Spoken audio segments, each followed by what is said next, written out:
Hola, em dic Ramon Gabernet, tinc 31 anys, visc a Mollerussa i el temps el dedico a l'art, que és el que he estat estudiant durant la meva vida.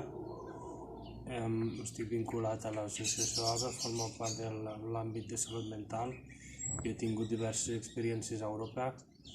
L'última va ser a Lituània amb una companya que era estudiant de l'escola ALBA i vam anar a Panevėžys, en una ciutat central de Lituània. Joanoriu no centres és el nom, que significa el teu centre de dia. Hi havia persones amb un grau de disminució. Aquest centre es dividia en diferents grups. Hi havia art, hi havia teatre, hi havia cafeteria, hi havia manualitats tèxtils, etc. Hi havia diverses coses. Jo vaig estar al grup d'art.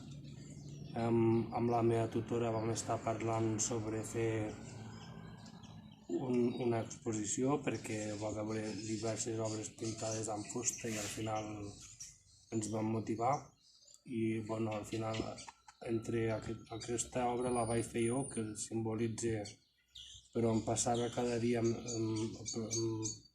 durant la setmana i els últims dies vam estar visitant la ciutat de Kaunas i la despedida va ser una mica emotiva, però va estar molt bé i ho recomanaria a tothom.